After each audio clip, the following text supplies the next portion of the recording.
नमस्कार, आप लोगों का बहुत बहुत स्वागत है हमारे चैनल T20 मैथमेटिक्स में। इससे पिछले वाले वीडियो में हमने इफ़िशियंसी यानी बोले तो कार्य क्षमता से रिलेटेड सवालों के बारे में सीखा था। साथ ही साथ उससे रिलेटेड जो बेसिक जानकारियां थी उन सब चीज़ों के बारे में भी हमने वहाँ चर्चा किया था।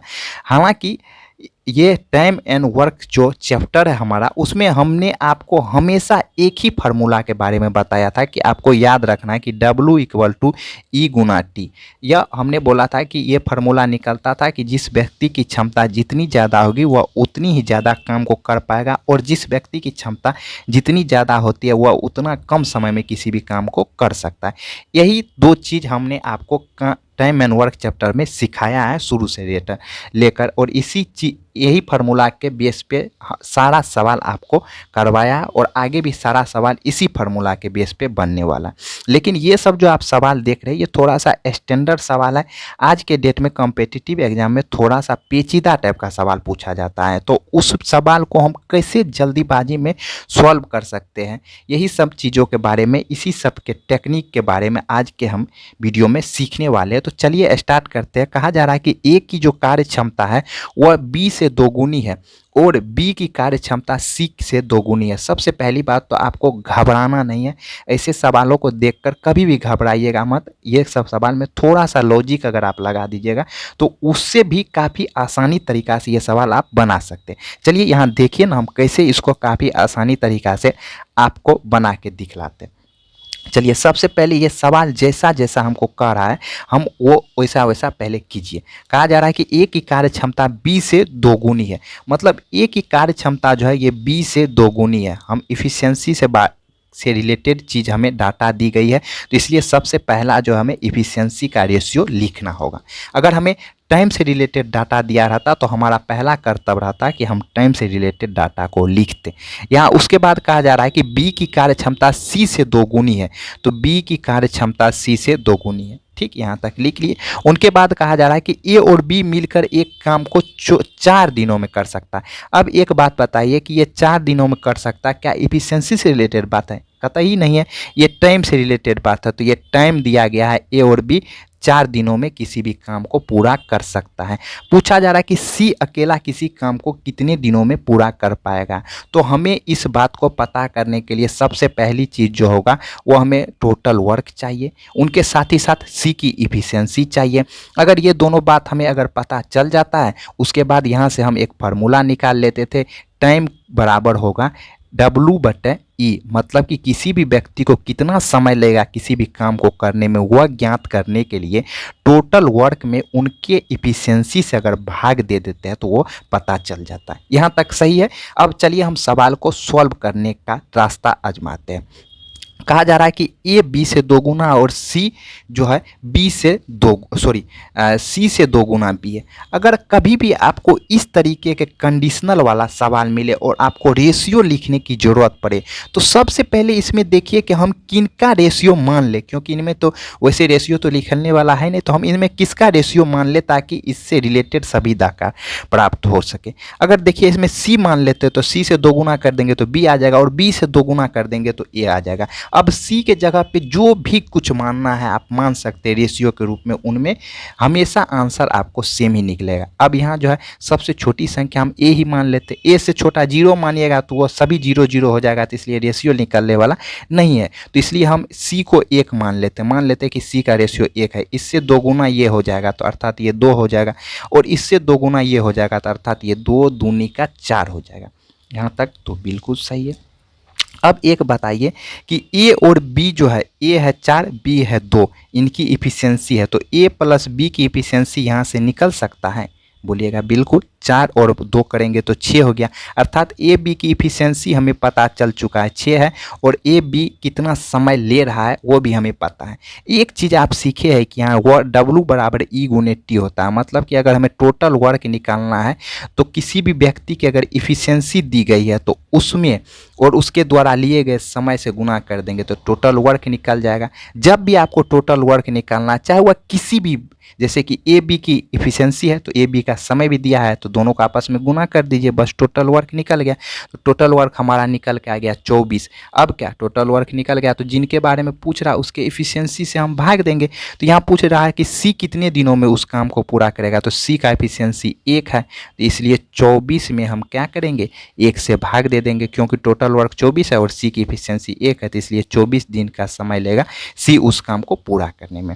हम आशा करते हैं कि आप इस क्वेश्चन को काफ़ी बखूबी तरीके से समझ गए होंगे। चलिए अगले क्वेश्चन की ओर बढ़ते हैं। चलिए अगला क्वेश्चन भी ये भी काफ़ी आसान है, घबराना नहीं है आपको। कहा जा रहा है कि ए और बी मिलकर एक काम को 24 दिन में, बी और सी मिलकर एक काम को 30 दिन में कर सकता है। यहाँ हमें एक बात बताइए, डाटा किस चीज़ का दिया गया है? टाइम का दिया गया है, तो सबसे पहले हम टाइम लिख लेंगे ए और बी, उसके बाद बी और सी के बारे में हमें बताया गया। ये टाइम का डाटा दिया गया, ए और बी किसी काम को 24 दिन में और बी और सी उस काम को 30 दिनों में कर सकता है। उनके बाद कहा जा रहा है कि यदि ए की क्षमता सी से दोगुनी हो, मतलब कि ए की जो क्षमता है ना वह सी से कितनी है, दोगुनी है। मेरे कहने का मतलब कि ए की क्षमता सी से दोगुनी है, मतलब 2 सी अगर मिला देंगे ना तब ए के बराबर काम करेगा। जैसे नहीं कहते कि हम अकेला और तुम 2 आदमी आओ, हम अकेले फरिया लेंगे तुमसे, तो वही कंडीशन यहाँ लगा है। ए कह रहा है कि सी से कह रहा है कि तुम 2 गो, तुम्हारे जैसे 2 गो आएगा ना तब हम अकेले फरिया लेंगे तब भी काम करने में। तो यहाँ कहा जा रहा है कि ए की क्षमता सी से दोगुनी है, मतलब कि ए अकेला और सी 2 गो मिल जाएगा तब ये बराबर होगा। इसकी क्षमता के बारे में कहा जा रहा है, तो यहाँ हम इसको लिख लेते हैं। उसके बाद बी अकेला उस काम को कितने दिनों में करेगा, बी कितने समय में उस काम को पूरा करेगा, वो हमसे पूछ रहा है। तो बी के बारे में पूछ रहा है तो हमें बी की इफिशियंसी चाहिए और हमें टोटल वर्क चाहिए, ठीक, तभी निकल पाएगा। टोटल वर्क निकालने के लिए हमने बोला था कि जो भी समय दिया रहेगा जिस भी व्यक्ति का, उनका हम एलसीएम ले लेंगे। तो 24 और 30 का एलसीएम लेने के लिए हमने आपको कई बार बताया है कि इनमें से जो बड़ी वाली संख्या उसका पहाड़ा पढ़ेंगे। तो 30 दूनी 60, 30 तिया 90, 30 चौके 120, 120 इससे भी कट जाएगा और इससे भी कट जाएगा, इसलिए हमारा एलसीएम 120 हो गया। अब इफिशियंसी की बात कर लेते हैं। 120 में 24 से भाग देंगे तो ये हमारा होगा 5, मतलब कि ए प्लस बी की इफिशियंसी 5 हो गई, और इनमें भाग लगाइएगा तो ये हो जाएगा 4। इनकी इफिशियंसी पता चल गया। अब हमें पता करना है बी की इफिशियंसी, तो उनके लिए पता करने के लिए कंडीशन हमारे पास दिया गया है। इसी कंडीशन का यूज करके हम वहाँ तक जा सकते हैं। थोड़ा सा आप समझना है, यहाँ कहा जा रहा है कि ए और बी की इफिशियंसी जो है ना वो 5 है और बी और सी की इफिशियंसी 4 है। देखिए निकल गया। अब कहा जा रहा है कि ए जो है ना वह 2 गो सी के बराबर है, मतलब कि ए के जगह पे 2 गो सी हम लिख सकते हैं। क्यों? क्योंकि 2 गो सी और ए आपस में बराबर है, ऐसा हमें सवाल में कहा जा रहा है। अब एक चीज़ बताइए, बी और सी की इफिशियंसी, बी और सी मिलकर इसकी इफिशियंसी है कितनी? 4 है। यहाँ दिया गया है ना बी और सी मिलके। अब शेष बचा है कौन? शेष एगो सी बच गया, तो इन सभी की इफिशियंसी 5 है, तो बी और सी मिलके तो 4 हो गया, सी बच गया एक अकेला शेष, तो अर्थात सी की इफिशियंसी कितनी हो जाएगी? 1 हो जाएगी। तो यहाँ से सी की इफिशियंसी हमें पता चल गया 1 होगा। वो कैसे पता किए? पता चला आपको, क्योंकि ए को हम क्या किए, ए को हटा के उसके जगह पे हम क्या किए 2 सी लिख दिए, और बी और सी के बारे में यहाँ दिया गया है कि 4 है, तो इसको 4 लिख दिए। तो अब ये 4 है, ये मिल के 4 है, ये दोनों मिल के 4 है, और टोटल इनका 5 है, तो ये 1 होगा, तभी ना ये सभी मिल के 5 हो जाएगा। तो इसलिए सी एगो अकेला बचा था तो उसका 1 हो गया। अब बताइए, यहाँ सी 1 है तो बी कितना होगा? सी 1 है तो बी कितना होगा? 3 हो जाएगा। या ऐसा कीजिए ना कि बी प्लस सी में से सी घटा दीजिए तो बी बच जाएगा, तो अर्थात बी की इफिशियंसी 3 निकल गया।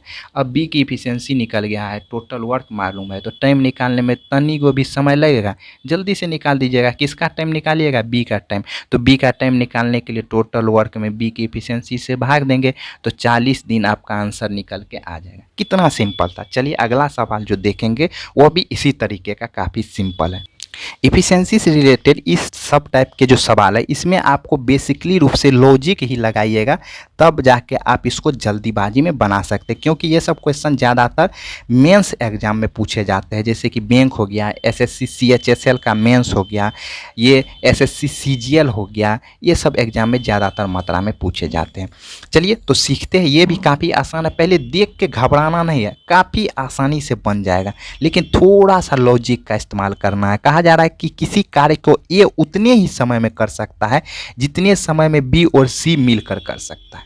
मतलब कि ए और इतने ही समय में कर सकता है जितने समय में बी और सी मिलकर कर सकता है। अब ये कहा जा रहा है कि बी और सी जितना समय तुम लेगा ना उतना समय में ये कह रहा है कि हम अकेले उस काम को निपटा देंगे। मतलब एक इफिशियंसी जो है ना, बी और सी दोनों की इफिशियंसी मिला देंगे तब उनके बराबर होगा, ऐसा कह सकते हैं। चलिए, एक ये जानकारी दी हुई थी, इसको हमने साइड में लिख लिया। उनके बाद कहा जा रहा है कि ए और बी मिलकर इस काम को 10 दिनों में कर सकता है। ए और बी मिलकर इस काम को, टाइम के बारे में कहा जा रहा है, ये 10 दिनों में कर सकता है। और कहा जा रहा है कि सी अकेले इस काम को 60 दिनों में कर सकता है।